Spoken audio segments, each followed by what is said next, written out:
Good morning. I'm Charles Lejano. This is One News Now. In his first ever speech at the UN General Assembly on Wednesday, President Duterte said the country's arbitral award over China's claims in the South China Sea is, quote, beyond the reach of any government to dilute, diminish, or abandon. To tell us more about this, we have Maricel Halili. She's reporting to us live from Mandaluyong City. Maricel, so it seems that the president has heeded the advice of former Justices Antonio Carpio and Conchita Carpio Morales, as well as that of former DFA Chief Albert Del Rosario, that he should raise the Hague Ruling before the UN General Assembly. Yes, you're right, Charles. Finally, President Rodrigo Duterte has raised this issue before an international community. To take note, this is the first time that President Duterte speaks before the United Nations General Assembly in this time of pandemic, and that several issues have to be addressed. And one of those is the issue of the West Philippine Sea. And during the speech of the President Duterte at the United Nations last night, he affirmed the arbitral ruling or the Hague ruling about the West Philippine Sea. He mentioned that this is already part of the international law, so this must be acknowledged and this should not be compromised.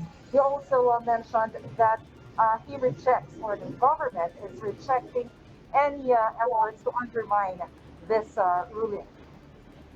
Right, Maricel, but then this recent statement from our president compared to what he said during the last sauna doesn't really match. There seems to be a quite obvious shift in the tone of the chief executive. What can we say about this? Mhm. You're right, Charles. It can be noted that President Duterte's statement during the UNGA last night, or Lunga, is a much stronger statement about the ruling on the West Philippine Sea as compared to his previous statement. Recall that during his previous speeches, he always mentioned that we're friends with China and it's not yet the right time to bring up the ruling about the West Philippine Sea.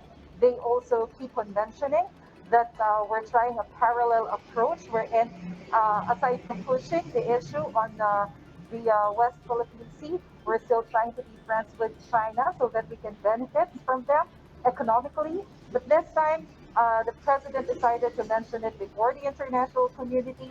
Even during the first part of his term, he also mentioned that he will bring up this issue at the right time. Probably he decided that this is the right time to discuss that. This is good news for those who have been asking this administration to support the arbitral award against China, but then, of course, Beijing won't be too happy about this, I suppose. Have we heard from them so far? Have we heard from China?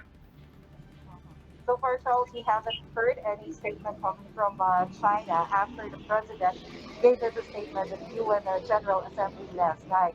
Although Chinese President Xi Jinping also gave us a statement before the UNGA last night. The president was the 12th speaker among the 14 heads of state scheduled to speak in the morning, New York time. But as of now, we haven't got any statement from China, but it's also good to take note that before the UNGA, or the United Nations General Assembly, China has been consistent that they will not acknowledge the arbitral ruling. Right, let's move on now, Maricel, to some other issues that have been hounding the president. We know that several world leaders have been calling out the Duterte administration for supposed human rights violations on account of this administration's drug war. What did the president have to say about this? President Duterte reiterated that the government will continue to protect the human rights status of the country, especially the human rights of ordinary individuals, against those who are involved in illegal drugs, criminality, and terrorism. The president also criticized those groups who are allegedly weaponizing human rights to discredit the efforts of the government. Do we know who exactly the president was referring to here, Maricel, when he refers to these groups that have weaponized human rights? The president did not directly mention or identify which groups was he referring to, but it's also good to take note that the president described these groups as those groups who are pretending to protect human rights while using children as their soldiers and using schools to develop anti-government propaganda. He did not directly mention which groups are this, but we can recall in his past or previous messages that Malacanang has been consistently criticizing the New People's Army for using children as their soldiers or a human shield and using schools to propagate anti-government propaganda. All right, Maricel, from human rights, we move on now to the global health crisis. The president has called for equal access to COVID-19 vaccines. What exactly did he mean by this? President Duterte emphasized that there should be an equal access on the anti-COVID vaccine all over the world, whether rich or poor countries, because he said that vaccines must be considered now as global public goods. So far, we have 9 pharmaceutical companies that are now at the late stage or last stage of development. So the president would like to have an assurance that all countries will have an access to these vaccines. Right. The president did also say that UN members should empower the World Health Organization. Did the president give any specifics as to how exactly this should be done? The president actually called on all the members of the United Nations to pool their resources to improve the capabilities of the World Health Organization. He mentioned that it is very important that the WHO can coordinate and have a proper coordination with all of the countries. So he also emphasized that we can pool our own resources, mentioning the capabilities of our health workers. Although I find it a bit ironic, considering that we haven't lifted the deployment ban yet on medical frontliners. That the president made good use of his time, and actually he also used it to call on his international counterparts to protect the rights of Filipino migrant workers. Could you tell us more about this? Yes, you're right, Charles. President Duterte called on other countries, government from different countries to help in protecting migrant workers. So far, the president mentioned that we have more than 300,000 Filipino workers that have to be repatriated, although half of them have already gone home. And we still have to work on other Filipino workers to be repatriated to their houses. Maricel, was there anything else noteworthy mentioned by the president during his first ever speech before the UNGA? Mhm.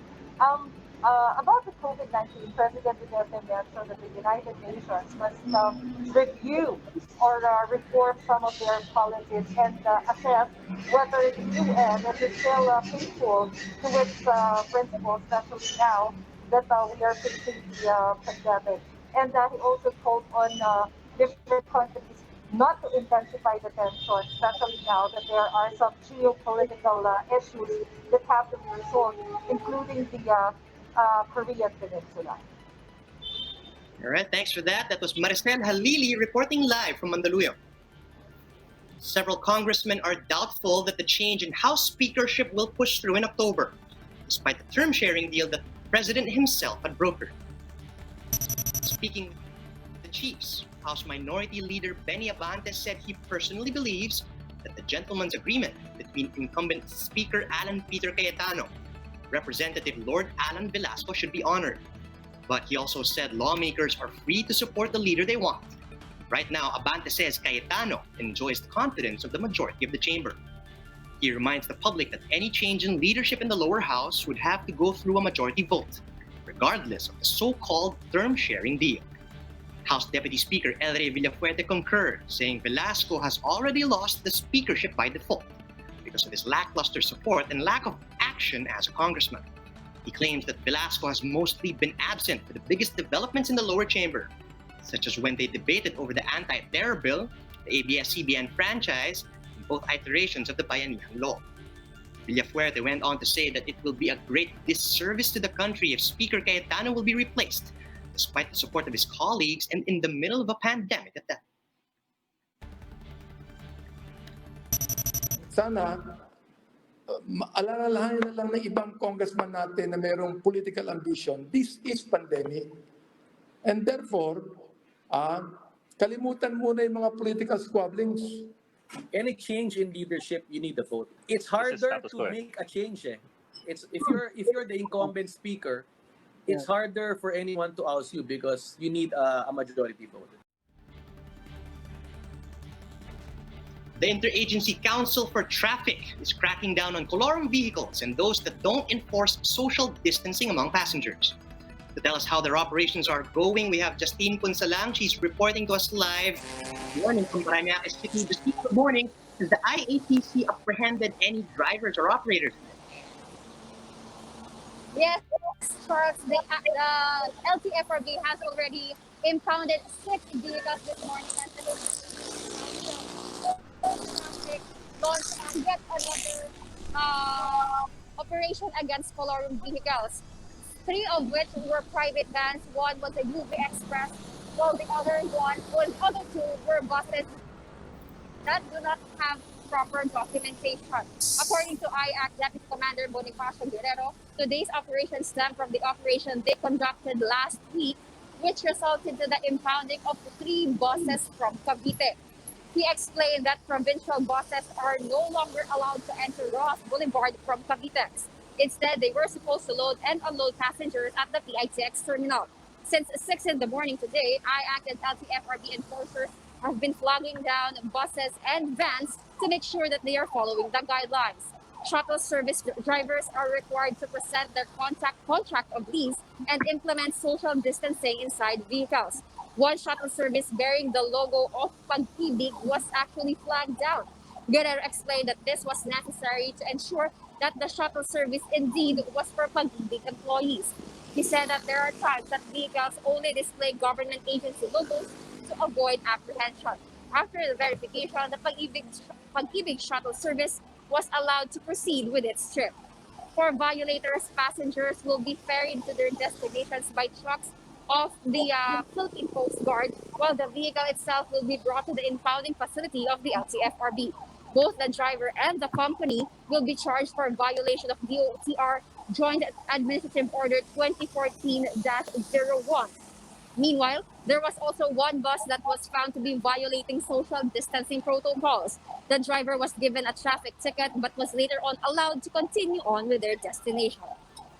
Charles, the IAC is reminding private vehicle drivers and owners, as well as bus operators and drivers, to abide by the rules set out by the government in order to avoid hassle not only for them but also their passengers. Violation fees are actually hefty, with 1 million for buses while 200,000 for impounded vans. Charles? Thank you, Justine Punsalang, reporting live from Parañaque. Now let's check in on the new quarantine guidelines issued for residents of Davao City, including the lifting of the total liquor ban. For that, we have Jem Abansenya. She's reporting to us live from Davao. Jem, good morning. What do you have for us? Yes, Charles. After 6 months, the Davao City LGU finally lifted its 24/7 liquor ban policy. Davao City Mayor Sara Duterte said there is already a need to gradually allow business establishments, including those in the liquor industry, to resume operations so that they could generate income for their workers. But she clarified that there are still limitations since the city is still under quarantine. In a revised executive order issued yesterday, beer houses, bars, and nightclubs are still banned from taking in customers. However, serving of beers in restaurants and fast foods are allowed, but limited to 2 bottles or cans with no more than 400 milliliter of liquor each. For hard drinks, only 2 shots with 100 milliliter each are allowed. Meanwhile, there will be no limit in selling liquors in supermarkets, stores, and other similar establishments, provided that they are for takeout or home deliveries only.